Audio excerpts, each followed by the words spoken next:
Sampurasun wilujeng patepang deui sareng simkuring Ardi Rahmawan dina acara Warta Sunda dinten Minggu 21 Februari 2021.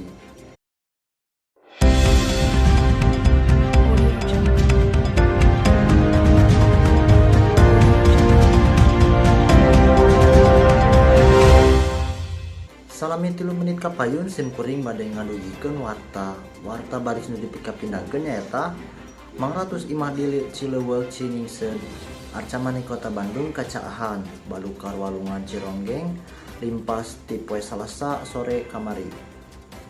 Tepi ka poe Rebo isuk-isuk eta caah masih ngeueum sawatara imah warga antukna warga teu bisa ka mana-mana. Dumeh eta jalan diblokir keneh ku panghalang tina kai jeung dreum.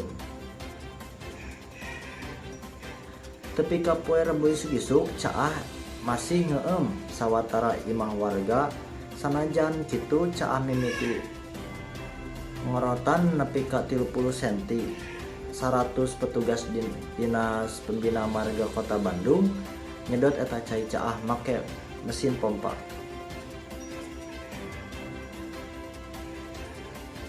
Najan caina ngorotan kagiatan warga di Cileuweuk Ciningseun Arca Mani Kota Bandung masih kateug pang kitu jalan bikeun ngajungjung ka paimahan warga masih diblokir tur ka keueum. Sawatara warga anu imahna geus teu ka keueum mimiti marsihan imah kateu harta bandana. Warga Ciningseun Arca Mani Kota Bandung mikahareup pamarentah sagancangna ngayakeun normalisasi walungan Cironggeng anu kiwari geus deet.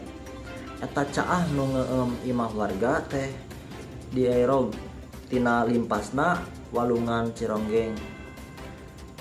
Samalah tanggul walungan Cironggeng fungsi rempag 2 kali.